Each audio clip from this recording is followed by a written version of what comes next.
years of suffering for those Americans. Of the 9,000 who started the march, only 3,000 survived to return home to the United States after the war. 3 of the 5 men with us here were in the Death March. Glen Berry was a second lieutenant in the Army Air Corps when he was taken prisoner. Why was there a march? Well, the Japanese had neither organized or had inadequately organized plans for taking prisoners of war.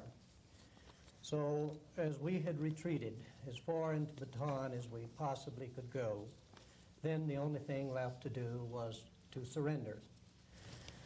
The Japanese immediately began marching the people out, or our Americans out, as well as the Filipino soldiers out, so that they could occupy Japan and make an attack against Corregidor Island, which was just off the tip of Bataan.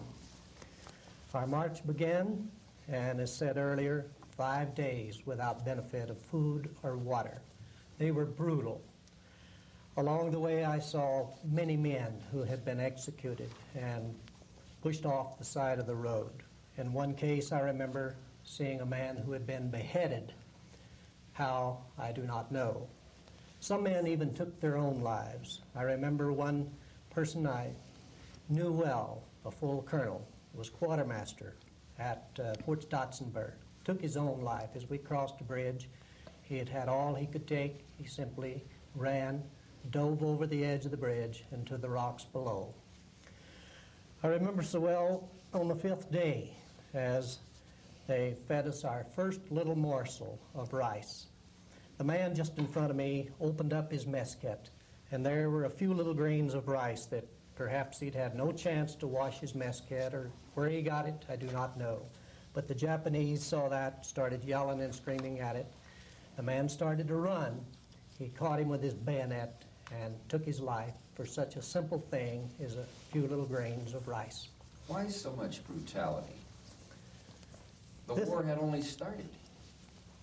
But you must remember that they too had suffered. In their attack against Bataan, their first army failed to achieve their goal of conquering Bataan. They then brought in reinforcements, and we could do nothing but fall because these men were well-trained, well-equipped. They were fresh from the war in Singapore, Hong Kong, and the southern south of us in Asia. And because I remember they would constantly ask you, the men who landed at the points or in the pockets of Bataan. In one case, there were 1,000 of them. Not one lived to tell the story of what had happened. I recall we picked up one of those men, or 2 of them, who were swimming in the water trying to get back to their own forces.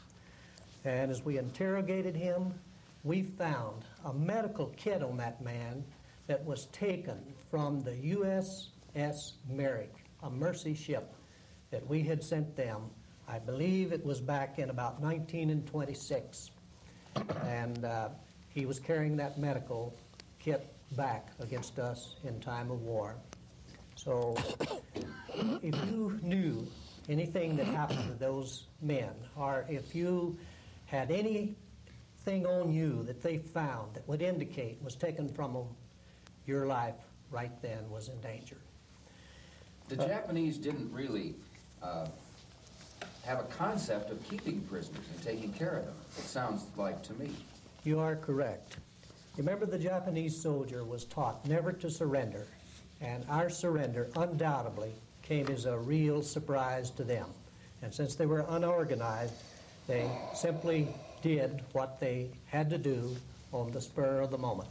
They showed no mercy. Much of their treatment was inhumane, and many Americans suffered as a result of it. The Filipino people along the way did the best they could to provide us with little morsels of food or a little drink of water occasionally, but they too were taking the danger of their own life. I saw a few men who were shot simply in their desperation for water, the artesian wells along the way. They would simply break and run for it, and they were shot. with face down in the little pools of water that would be surrounding these artesian wells. Glenn, we'll hear a lot more from you as we continue this hour. Another Bataan Death March survivor, Jim Emanuel, who was the U.S. Army sergeant who began the march. Jim, what were the conditions like for you? I saw many of the things that Glenn has just talked about, but I've heard so many stories of similar to his, of the deaths and the brutality in the Death March, that I'd like to tell another little incident that I saw. At the end of the first day's march of the group that I was with, the Japanese guards herded us off the road into an open area along the road that had been occupied by, I don't know if it was a Filipino or a Japanese or American military unit. We were milling around trying to get settled down for the night, and a couple Japanese soldiers from somewhere in that area had found an accordion, one of these big 120 bass accordions. They wanted some American to play them some music. Nobody, if anybody could play the accordion, they weren't anxious to volunteer, but the Japanese, without being brutal about it, were insistent. Finally, a couple fellas got together, well, about 3 or 4 men. 2 of them were holding the accordion and working the bellows. Another man was playing the keyboard like you would a piano. The Japanese gathered around. There must have been 25 or 50 of them by the time it got organized.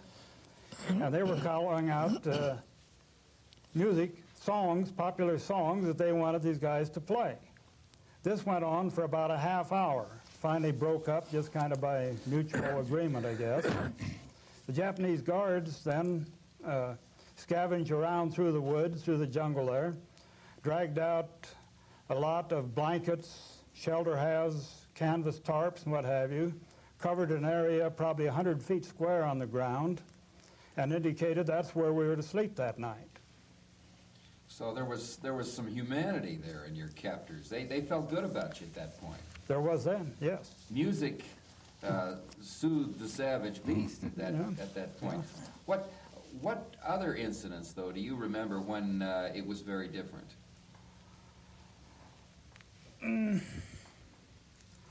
Well, one other incident I can remember, about the 2nd or 3rd day out, Japanese, I don't know if it was a car or a truck, pulled over to the side of the road, and a Japanese officer got out. He, speaking in very good English, wanted to know if there's any, speaking to the Americans, wanted to know if there's anybody there from California. Naturally, there were a few. Then narrowed it down, wanted to know how about Southern California, and got a few positive answers. Then he named a college, I don't know what it was anymore, in Southern California, and one man spoke up, American, that he had attended that school. This is hard to believe, but he and the Japanese recognized each other. They'd been schoolmates sometime before the war, early in the 30s. What happened to that? I don't know. Did he go with the officer? I don't remember. I was with a group, crowd. We moved on, and last I saw, they were standing there talking. So even in the midst of this brutality and tremendous hostility of the war, people still wanted to be human to each other. Yes. Not all the Japanese were a bunch of brutal sadists, even under those conditions. Many of them were, yes. Another Death March survivor is Bruce Micholland, then a U.S. Army Corps sergeant. What do you remember about that march, Bruce? To me, the entire march is rather vague. I just remember little incidents that happened. I'd like to point out that before we were surrendered, we had not had rations, full rations, for 2 months. Because you'd been fighting and We had been retreating. fighting, and we'd eaten everything off of the Bataan Peninsula, including the monkeys. But one incident I do remember, we were marching, they put us in groups of 200. We were 4 deep, in groups of 200. We marched by what had been an American hospital, and there was water supply, so we ran over and filled our canteens, knowing that we were going to need it. And then about 100 yards on down the road, there was a Japanese standing there with a horse and a bucket. Well, as we went by, he would grab our canteens and pour them into the bucket to water the horse. And he grabbed mine, poured it in, and then threw it over into a pile of probably 100, 150 canteens. And I thought, this thing going to last long, I'm going to need some more water. That canteen's one of my best friends. So I ran over and grabbed it, bent over to grab it. Just as I raised up, I caught it in the back of the head with the butt of his rifle. Luckily, he didn't knock me out. I was still conscious. I walked over, got back into the group, and from then on, I knew you better stay in the middle two, because the outer two were the ones who got it cut. You want to be in the middle of that group as much as possible. What was he doing with that water? Watering his horse. Just watering. His horse was standing there, a little old skinny horse. I don't know, he probably stolen it from some Filipino. But how did you feel? scared as hell. You were angry. I was angry, but more I was frightened. Not knowing was the worst part of this the whole experience of the march was not knowing what was going to happen. If I'd have known I was going to be shot, it would have been all right. At that point, had you seen a lot of brutality along the road? Not really. During No, the march? not yet. This was early in the march. It was probably, 5 miles into the march when this happened.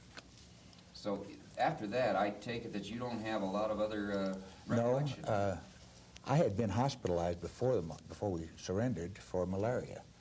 So I believe, I don't know, I believe that I was just suffering from malaria so bad I didn't remember what happened. Or it could be that just the experience was such a horrible thing that I just blocked it out of my mind. But I have, as I say, I just have glimpses here and there. A month after the Bataan surrender, another U.S. base, the island of Corregidor, fell to the Japanese. Now, 2 of the Denver men with us here today are among those taken prisoner on Corregidor and other fortified islands. Leonard Hopper was a U.S. Army sergeant at that time. Leonard, what happened to you? Well, I was captured on the top side. Corregidor is divided into 3 sections, bottom side, middle side, and top side, and that's where the heavy guns were. And I was in the 59th Coast Artillery, and they moved them in sections into this year abandoned Navy base past Molina Tunnel. A prison camp. Yeah, I made a prison camp out of it, and to get everybody together. And my organization was the last one because we were on top side to be told to march down to bottom side and join the rest of them. Then after a week or so, we was moved by ship to Manila, and the ship wasn't able to go all the way to the bank, so they used little boats to haul us in as far as they could, and then we had to jump out and wade the rest of the way. And I felt sorry for them short guys because the water came up to here on me. And then we walked. Some people drowned? No, I don't think so. Then we went into Manila and then caught a train to Cabana 1 in Camp 3. I stayed there for a week or so, and then I moved into Manila. Did they feed you? Yes, they had American prisoners that was doing the cooking, and I was on a wood detail to bring wood to help do the cooking. So, in contrast to what these men have told us about the brutality of that death march, you didn't see much of that at that point. Well, there was 5 guys that tried to escape out of Camp 3. One of which was in my outfit, and they made all of them dig their own grave, and then they give them a last wish of a cigarette, and then shot them. Right there. Yeah. Did the rest of the people there witness the shootings? Oh, yeah. They lined everybody up out there to watch. To make an example? Yeah. Don't try this again. Yeah. Did other people then try to get out? No. And then shortly after that, I was moved into Manila to drive bus.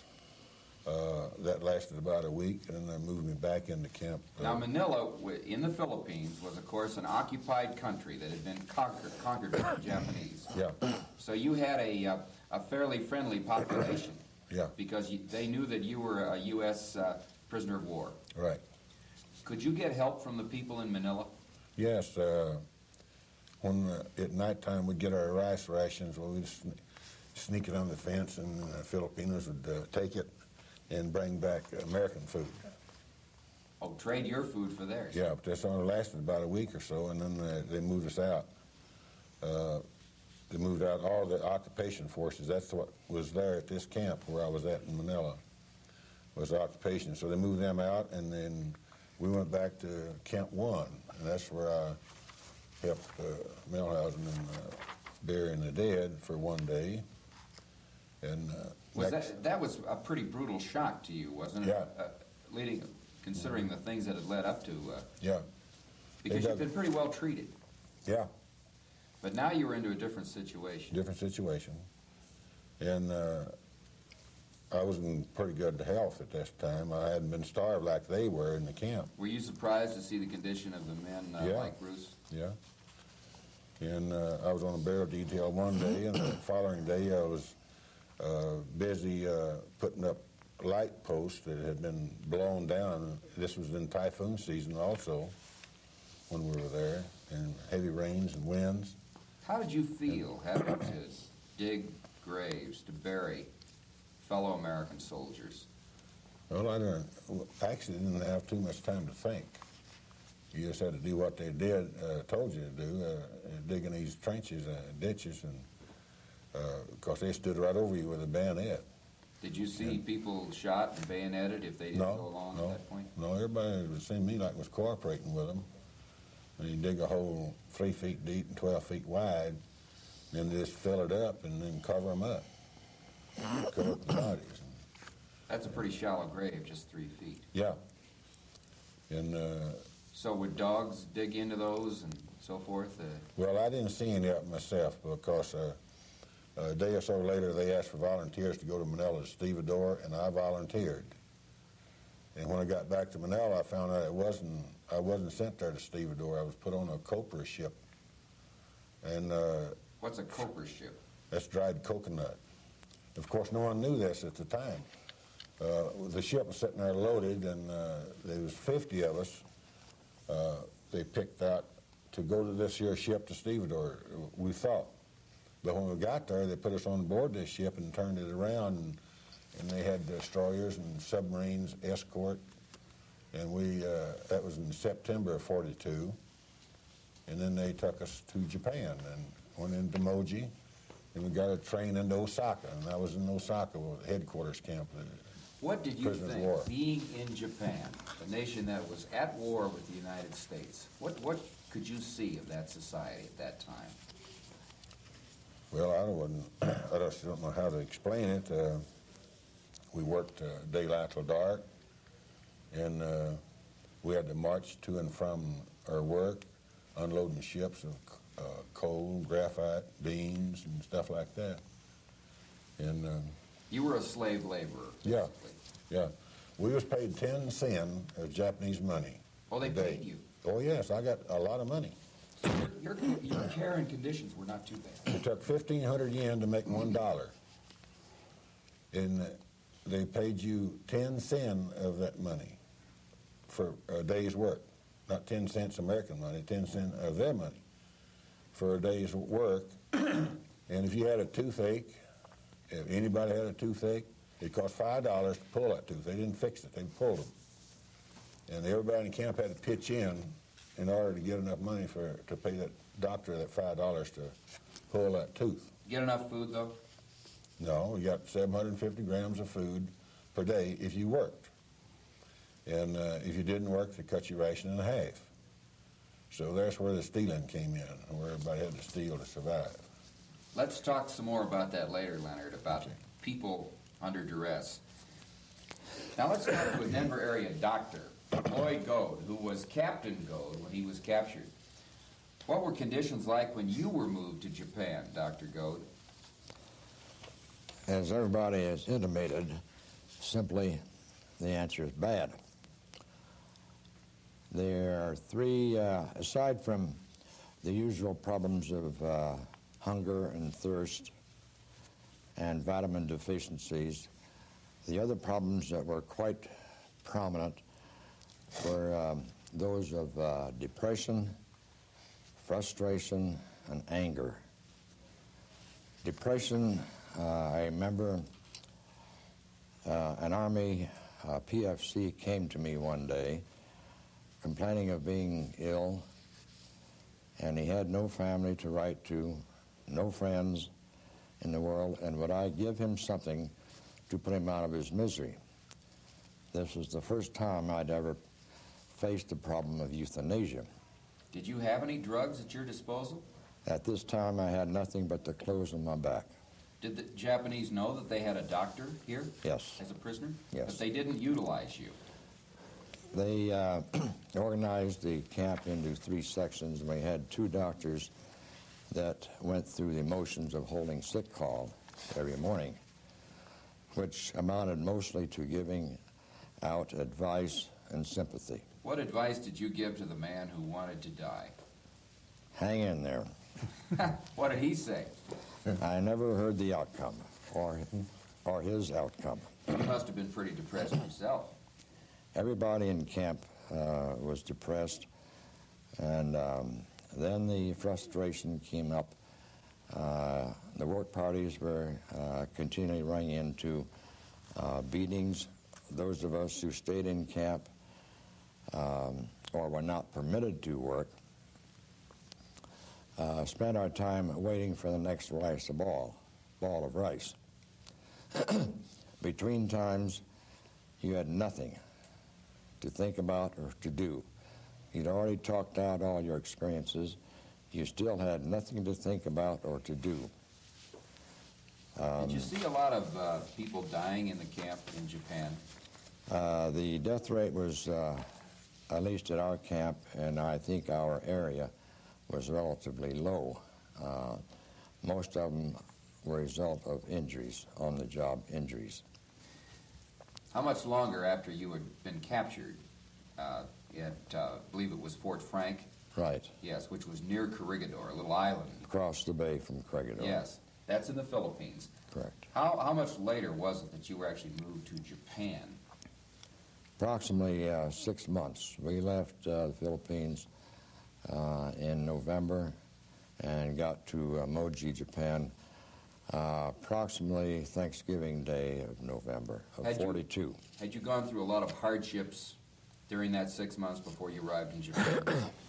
Most of that time was spent at Cabanatuan 3, and that was the worst period of Cabanatuan that I've learned of. And this absence of activity, as well as the starvation diet, became very frustrating to me personally. Nothing to think about, nothing to do, no books to read, until finally I did acquire a small paperback book of poetry. Although I'm not a student of poetry, I read this book from cover to cover, then started memorizing poems, and 2 that I did remember for some time afterwards was The Crossing of the Bar by Tennyson and The Dutch Lullaby by Eugene Field.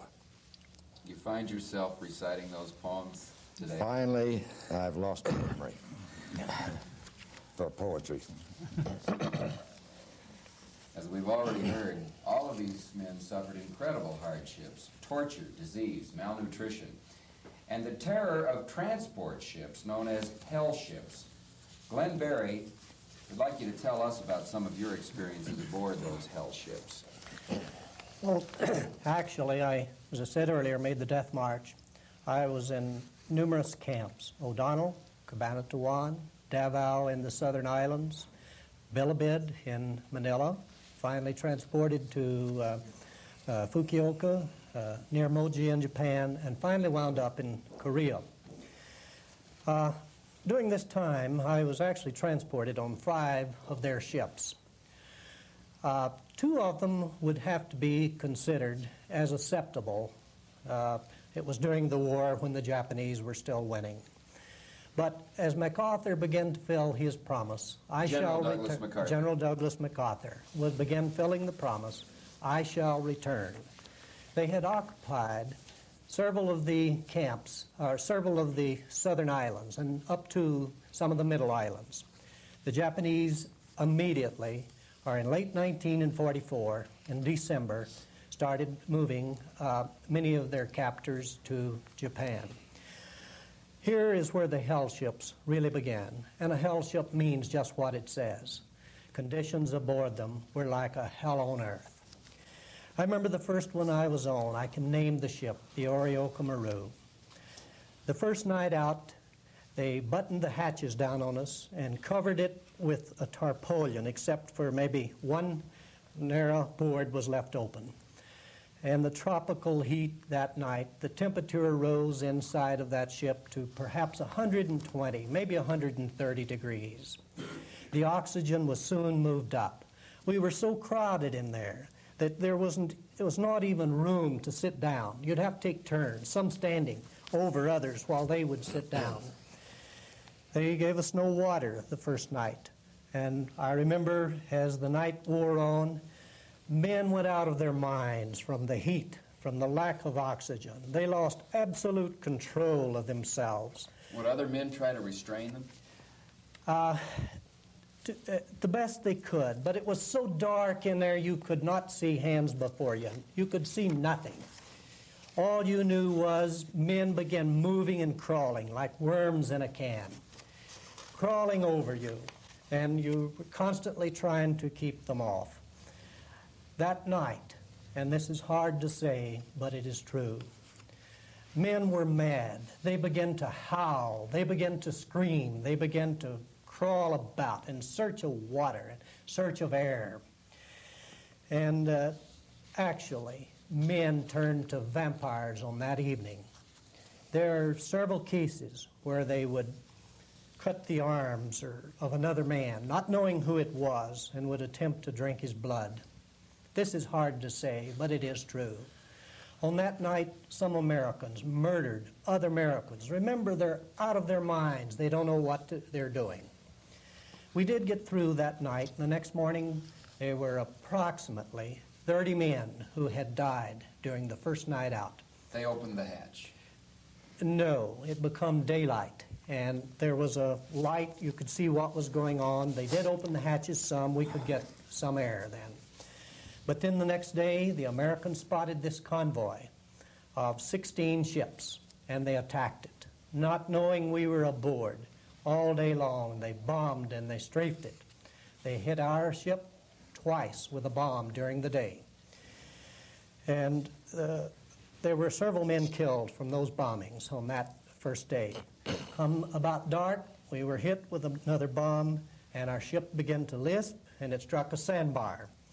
But it was dark, so the American flyers went away and left us again for another night. Not quite as bad as the first one because the hatch covers were opened more, but it was another night of terror. The next morning, the Japanese had themselves, they had civilians on board, and the murder from the strafing was so intense that they suffered tremendously. I remember as the Japanese, after they had evacuated, they come aboard and says, all Americans, strip off your clothing, jump overboard, and swim for shore. I went searching for food and water, and I went into rooms like this, and I saw the dead stacked 1, 2, 3, and 4 high, one on top of the other. Americans? No, these were Japanese civilians, was up on the top deck. The Americans were in the hold, and we were only, we lost perhaps 300 in the hole where the beams fell in on top of them. Was the greatest suffering we did on that first night.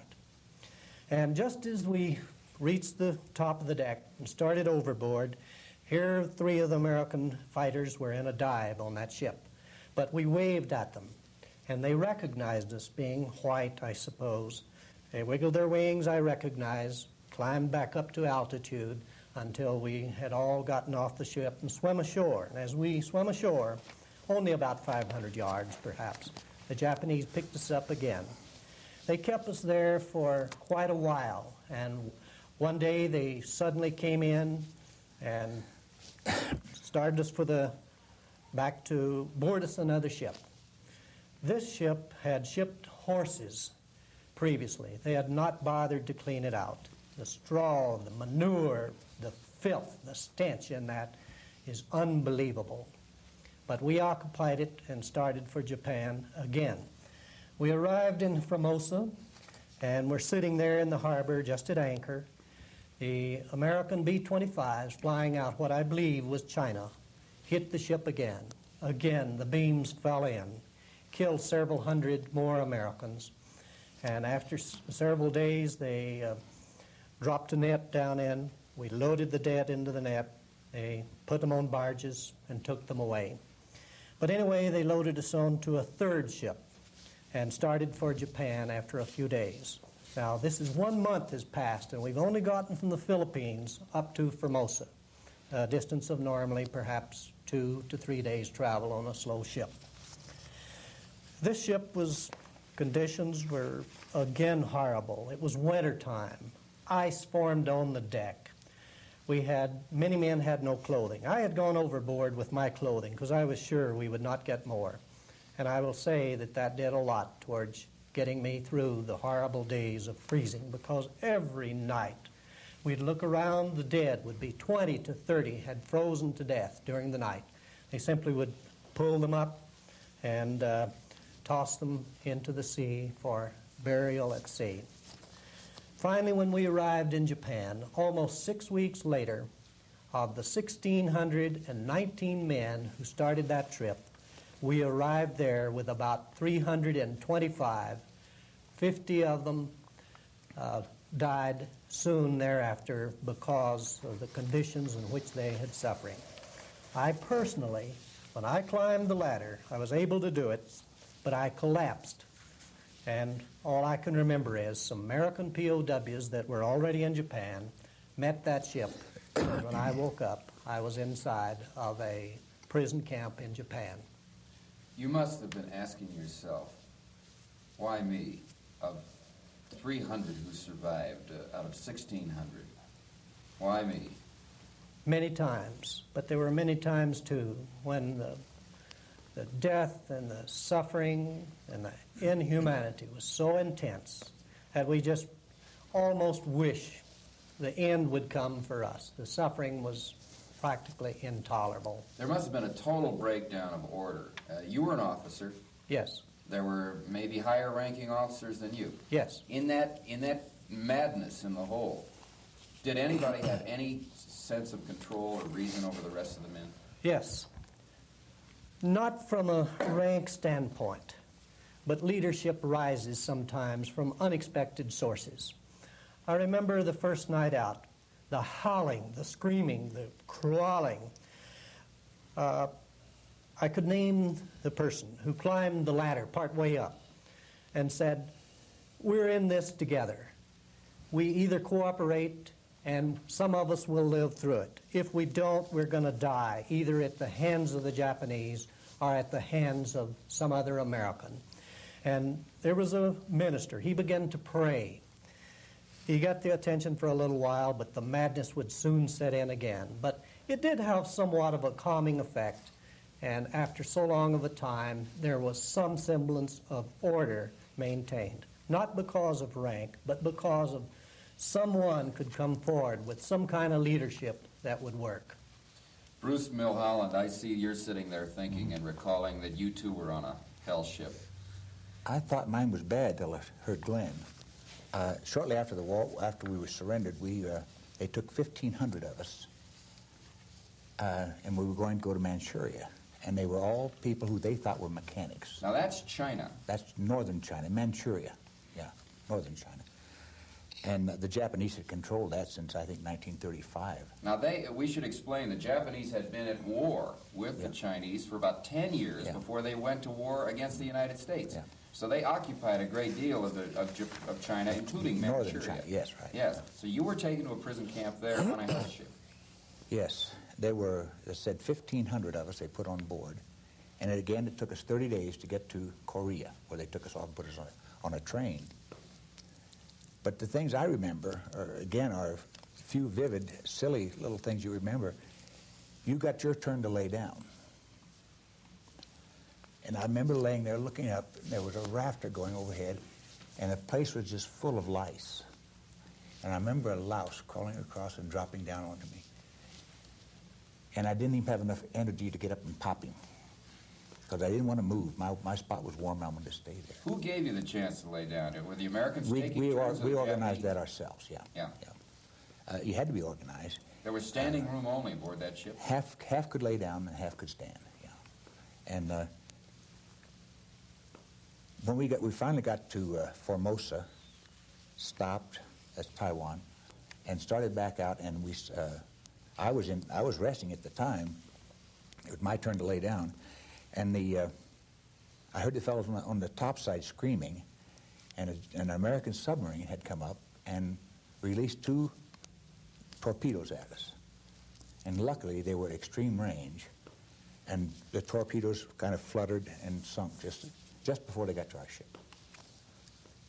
And but then, as I say, another 30 days, spent 30 days on that. Finally ended up in Korea, and then by train to Mukden, Manchuria. Leonard Hopper, why were so many of you prisoners moved around so much during the war? Why was that? Well, I would imagine it'd be a combination of things. Them losing the war, starting to lose the war, moving them prisoners around to use them as slave labor as much as they possibly could in different sections of the country. So as the war turned against the Japanese, they had to move back. Yeah. And they had to keep regrouping. Right. And because of that, you were helpful to them sometimes as a slave laborer, other times in the way. Right. There in Osaka, when they leveled it that day, they spent, I think, 1,800 planes bombing Osaka, and they leveled the entire city, and then they moved us then out of there into... That's in Japan. That's in Japan, Osaka, Japan. Then we moved from there over to a prison, not a prison, but a steel mill that had been completely demolished that day.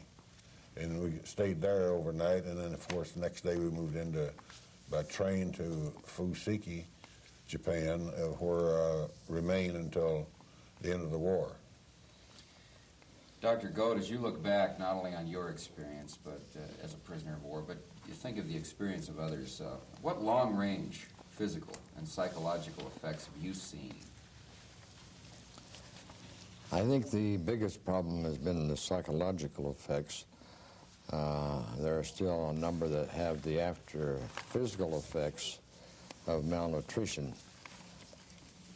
Even today? Even today, I understand there are still a number that have problems, after effects of beriberi in particular. The psychological effects, I can only quote from personal experiences. The frustration and hate and anger that developed during this whole period of time and continued up to the time of end of the war. After the war, the first thoughts of many was to rejoin your family and friends, meet with them, call them, this sort of thing, and then you started thinking about the future. After spending so much time with little or no mental activity, many of us began to try to catch up. And in my own case, I went back and repeated an internship and felt like I was beginning to get back in the swing of things medically. Did you have nightmares, though, and other symptoms during those first months and years? Afterwards? Yes. I never had nightmares as such. I slept quite well. But if I would get to thinking, I could lie there awake and start making my plans how I could exterminate some of these people I didn't like in previous years.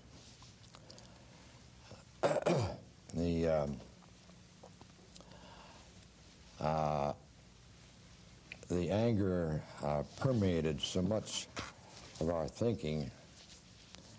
I remember eating at a restaurant, and the little pad of butter had a stamp on it of a chrysanthemum, which happens to be the flower of Japan. I spoke to the waitress about that, and we had no more chrysanthemums at our table.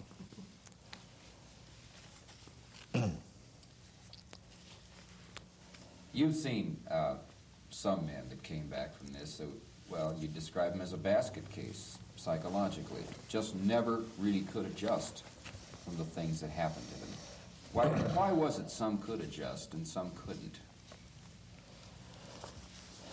That's a deep question, and I don't think there's any easy answer for it. Some had the desire to get back and do things like they were accustomed to, and others, I fear, tend to dote on their experiences. And this was hard to avoid. And I can recall that the dislike and hate for our captors, if I permitted myself to think about it, it would go on and on. And this lasted for 15 years at least. After the war? After the war. But by the time I went back to the Philippines for a convention, 25 years after the war, I had become a little bit more discreet in my hate and anger. And I could even talk to some locals in Tokyo as normal human beings would. But it took a long time. It took a long time to get over that hidden feeling. Jim, Emanuel, did your parents and loved ones know about you during all those years of the war when you were captured? Yes. My mother saved all the correspondence she'd had, notifications she got from the War Department at the time after we were taken prisoner, and from Cabanatuan, and I think from Japan, we were permitted to mail postcards to our families, next of kin. She saved all of those, so I've still got them now. We were permitted to, in 25 words or less, to say nothing bad about the Japanese. That wasn't specified, but implied. Oh, you could get a little correspondence? Oh, yes, yes. Who handled it, the International Red Cross? Yes. Mm-hmm. So there was some word from home, and you got some word out. Yes, I got 2 or 3 letters from my parents, I think one from one of my sisters, while I was in prison camp. What did that mean to you, to get a letter from home written by somebody like your mother? Well, the big thing was all the unanswered questions that a letter would bring up. I knew I had, my older brother was in the Navy at the time, at the outbreak of the war. Naturally, I was interested and concerned, and no answer as to where he was and what was going on. Same way, I had younger brothers that were of draft age, I knew. So that kept your head going, thinking, Oh, yeah. asking questions about home. Yes. Gave you Yeah. a reason to keep going Yeah. and believing. Mm-hmm. Glen Berry, you finally ended up in a Japanese prison camp in Korea. What was it like in those very last days of the war, and as the war came to an end, and how did you few survivors respond when the war did end? Well, actually, conditions in that camp in Korea were as good as any I had, the other camps I had been in. But I can remember some instances as the war came to an end that really was morale building. One day, the Japanese commander came into our camp after no work details for 3 days and made a speech. He says, "The war is over. The Allies have won. You invented a bomb 1,000 times more powerful than anything we have."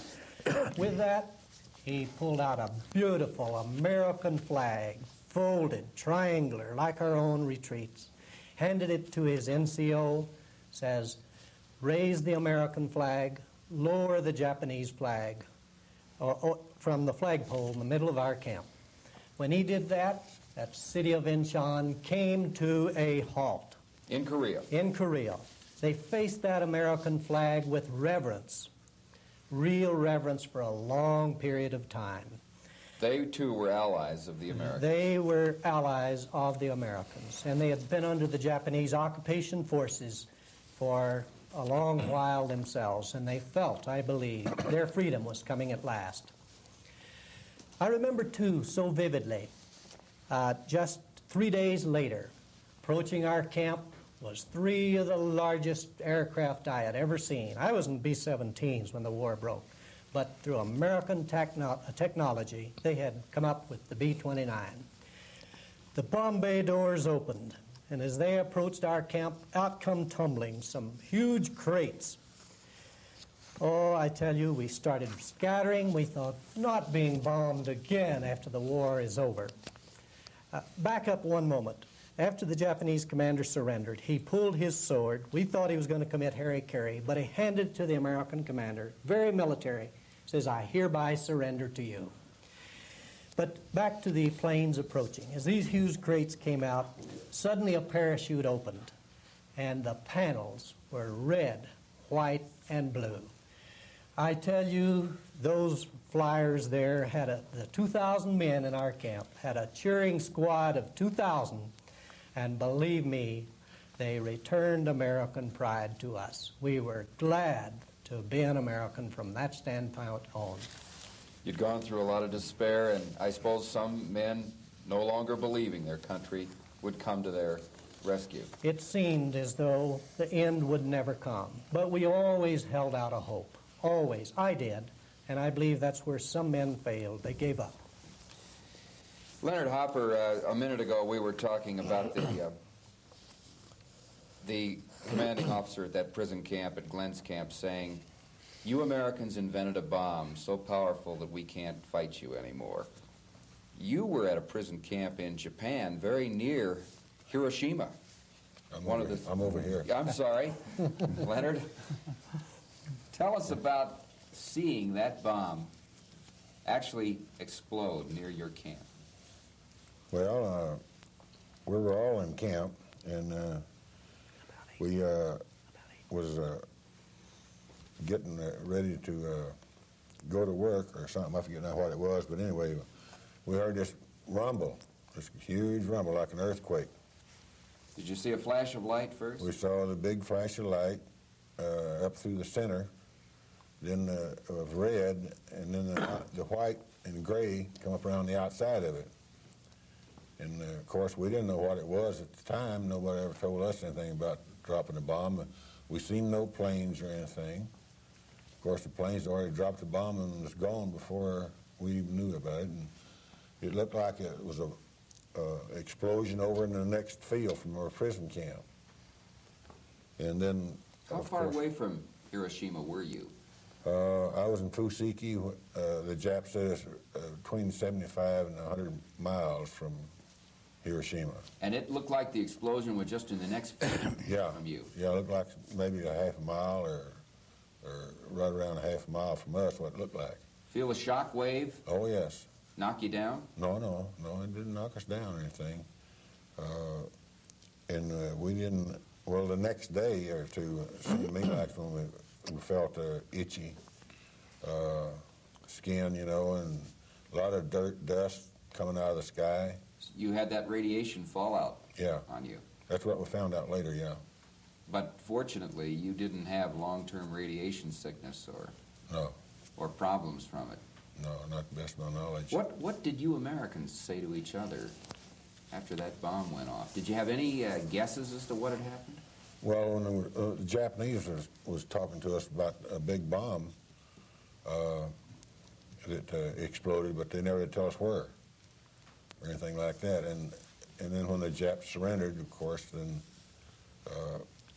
the Americans that parachuted into our prison camp told us about it. And then a Yank correspondent parachuted in there and started taking pictures of everybody and making stories and everything. And we didn't have any toilet paper, until after the Japs surrendered, and then we opened up the supply house, and there it was stacked clean to the ceiling, so we used it to burn the camp down when we left.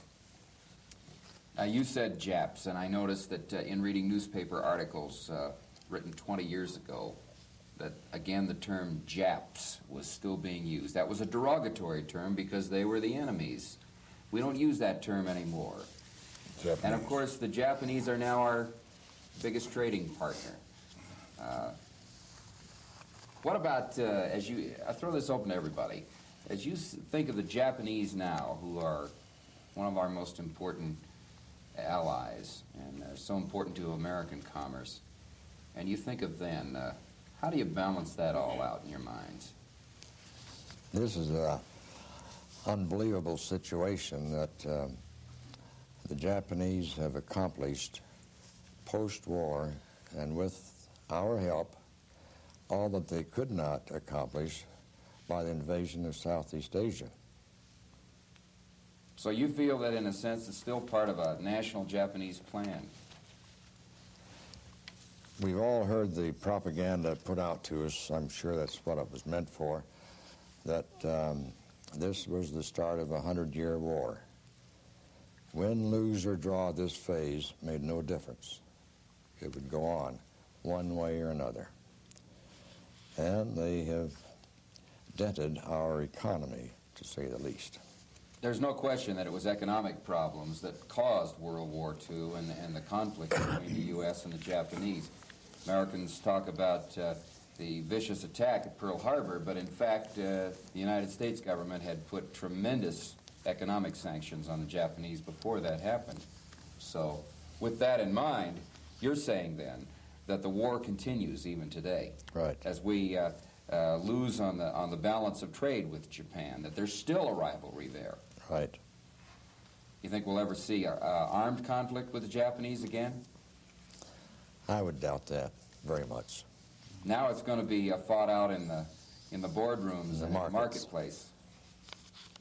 So you still feel a certain rivalry with the Japanese? I believe it still exists. Jim, I recently had I think a rather ironic experience for me. My wife and I were in Hawaii for Christmas, and I had never been out to the Arizona, so I thought, well, I'll just make the trip out to the Arizona. All the announcements about when to load, where to go, and all these kinds of things were given first in English and then in Japanese, and just kind of made me kind of crawl to think that maybe they were taken over. Glen Berry, I'd like to ask you this. What would you advise to others who might someday find themselves in a similar situation? God forbid we have another war. We just have a minute left. But if any of us, civilians, military, are put into a situation where we're suddenly the prisoners of war, held by hostile forces, what would you advise a person to do? My personal advice would be, as a last resort, all other hope gone, you might take a chance on surrendering. I have held... Would you surrender again? I would make every attempt to avoid it. But I do remember, or I have one philosophy. It is better to run away so that you can live to fight another day. By faith in God, faith in country, faith in fellow man, you sometimes can overcome the humanity and the horror as a prisoner of war. But history has shown it has always existed. When we fought the British, even in the American Revolution, if you read the accounts of POWs there, they are horrible. And so the horrors of war will continue. They will continue. Well, gentlemen, thank you all for sharing some of these moments with us. In more recent times, American society has wrestled with the problems of POWs who returned home from Vietnam, and for them, the memories are more recent, but no more vivid than for these men who saw the darkest side of World War II as prisoners of war. Thank you.